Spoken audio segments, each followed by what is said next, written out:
नमस्कार दोस्तों। आशा करता हूँ आप सभी अच्छे होंगे। तो आप जानते होंगे आइंस्टीन अंकल को।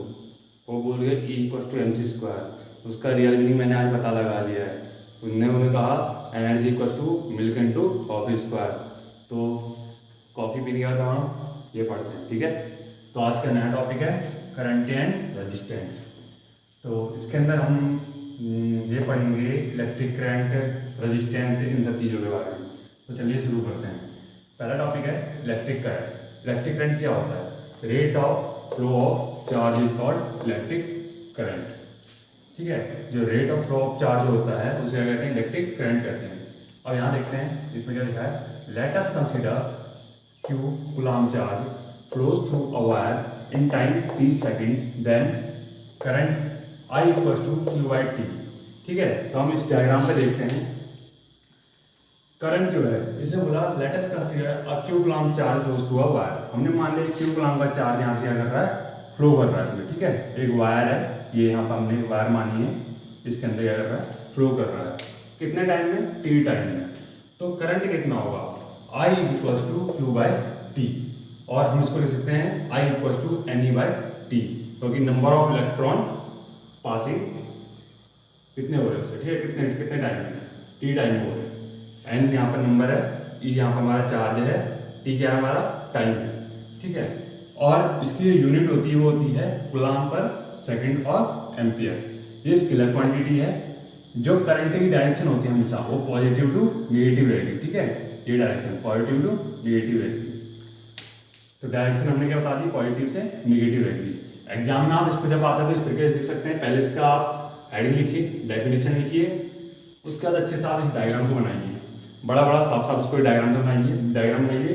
उसके बाद आप ये लिखिए let us consider Q coulomb charge flows through a wire in time T time second, then current = उसके बाद आप ये वाला डेरिवेशन कर दीजिए। उसके बाद आप SI यूनिट लिखिए, ये कैसी क्वांटिटी है, स्केलर या वेक्टर वो लिखिए। इसके बाद आप बताइए कि ये कहाँ से कहाँ को फ्लो करता है, ठीक है, positive to negative.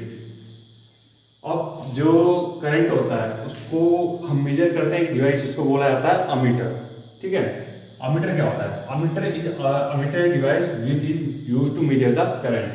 Ammeter is always in series because in series combination current remain same. क्या होता है? जो अमीटर डिवाइस होता है हमारा किसमें होता है? सीरीज कॉम्बिनेशन में होता है। और दो टाइप कॉम्बिनेशन होते हैं, पैरेलल कॉम्बिनेशन और सीरीज कॉम्बिनेशन। इसके बारे में हम आगे डिस्कस करेंगे। तो फिलहाल ये जानिए आप, अमीटर किसमें होता है? सीरीज में होता है। और करंट इसमें क्या रहता है? सेम रहता है। इसके बाद अगला टॉपिक आता है करंट डेंसिटी। अब करंट डेंसिटी क्या चीज होती है? इसकी डेफिनेशन है current per unit area is called current density, और इसका रिप्रेजेंटेशन सिंबल है जे से हम इसको डिनोट करते हैं। J = I/A, ये हमारा इससे डेफिनेशन है current per unit area. Current हो गया I, पर यूनिट एरिया क्या हो गया? A। J हमारा क्या होगा? Current density. इसकी ऐसा यूनिट होती है एम्पियर पर मीटर स्क्वायर, ठीक है। और इसका मैथमेटिकल जो इसको शो करते हैं हम इस तरीके से करते हैं, ठीक है। J हमारा करंट डेंसिटी हो गया, I हमारा करंट हो गया, A हमारा एरिया हो गया, और इसको हम इस तरीके से भी लिख सकते हैं। अब इसके बाद बात आती है इक्वेशन ऑफ कॉन्टिन्यूटी की, ठीक है। वो इसी के अंदर है। तो उसमें हम पढ़ेंगे let there be a certain volume be enclosed by a surface A having charge inside it, the current flowing out across the surface is given by I current हो गया, ये हो गया, J हो गया तुम्हारा क्या? करंट डेंसिटी, DA क्या हो गया? स्मॉल एरिया हो गया। इसका डेरिवेशन है, इससे आगे का हम इसको लिखेंगे इसके नेक्स्ट सेक्शन में।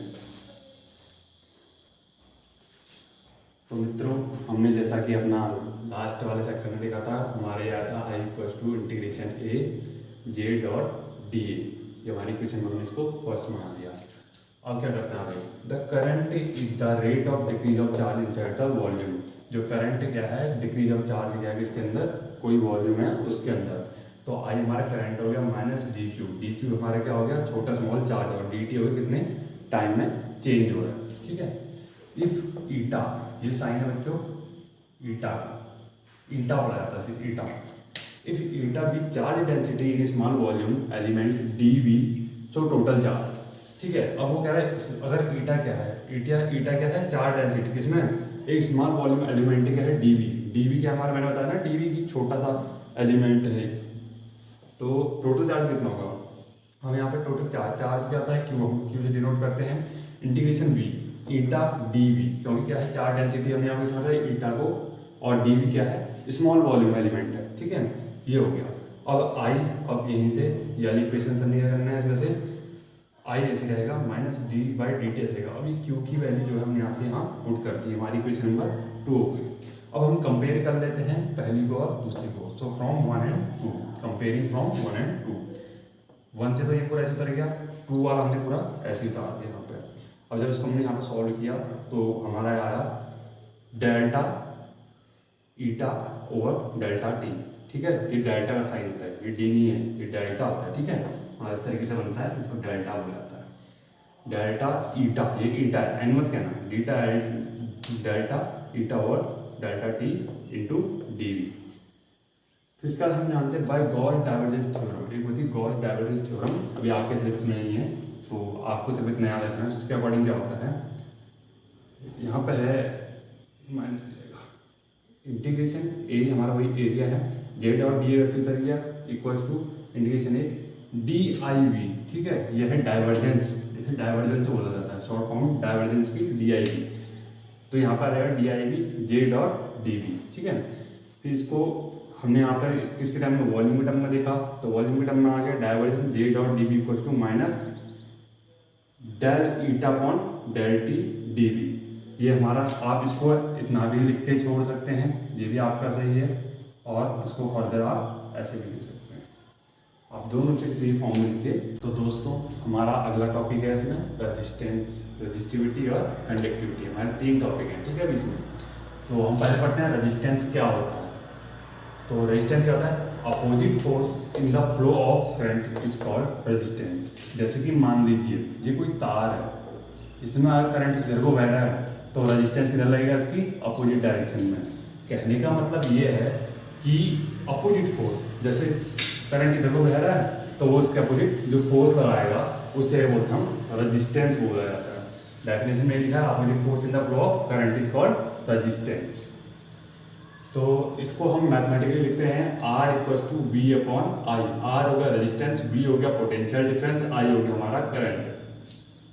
R की यूनिट हमारे यहाँ पर है ओम, पोटेंशियल डिफरेंस की हम लिखते हैं वोल्ट में, और करंट की हम लिखते हैं एम्पियर, ठीक है।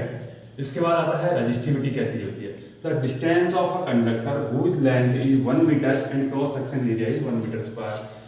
कोई एक कंडक्टर, कोई भी कंडक्टर, ऐसे कंडक्टर हमारा ये है तो इसकी जो लेंथ है वो होगी 1 मीटर, ठीक है। ये हमारा कंडक्टर है मान लीजिए, और जो इसका एरिया है ए, ये हमारा कितना होगा 1 मीटर स्क्वायर। तो उसे हम क्या बोलेंगे, रजिस्टिविटी बोलते हैं, ठीक है।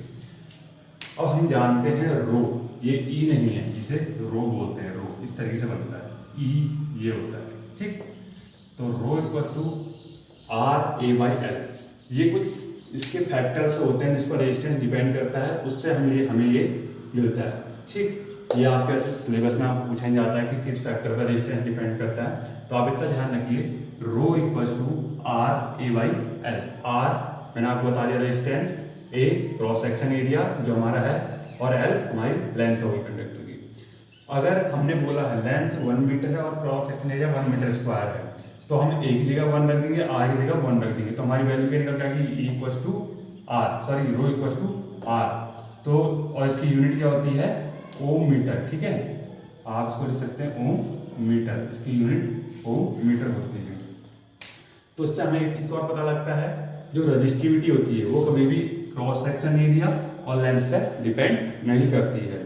या एक पॉइंट अपन की पॉइंट बना के लिख सकते हैं एग्जामिनर, जिससे एग्जामिनर आपको अच्छे मार्क्स दे सकता है। इस तरीके से आप एक स्टार नहीं है वहाँ पे लिख दीजिए आप, या तो नोट करके लिख सकते हैं वहाँ पे, resistivity never depend on area and length, ठीक है।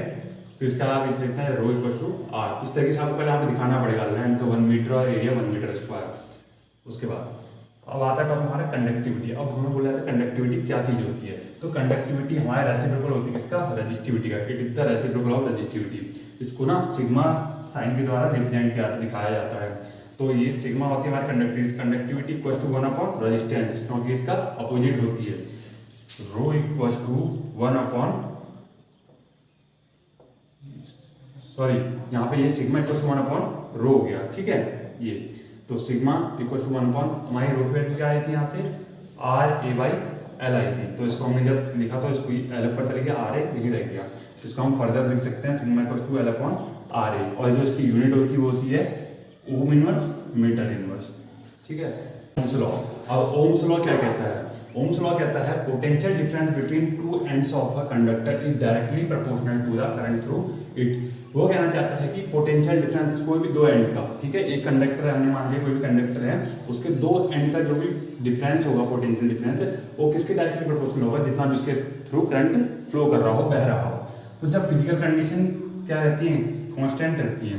सो V हमारा पोटेंशियल डिफरेंस हो गया जो डायरेक्टली प्रोपोर्शनल किसके? करंट के। ये हमारा डेफिनेशन से हमने लिखा है। तो V इक्वल टू, जब हमारा प्रोपोर्शनलिटी का साइन हटता है तो हमारे यहाँ पे आता है I, ठीक है, और सॉरी R आता है, तो हमारा V equal to I R ऐसे रह गया। और R को हम ऐसे लिख सकते हैं R equal to V upon I। I यहाँ पर करंट है, V पोटेंशियल डिफरेंस है, R हमारा रेजिस्टेंस है, ठीक है, और इसकी यूनिट होती है O।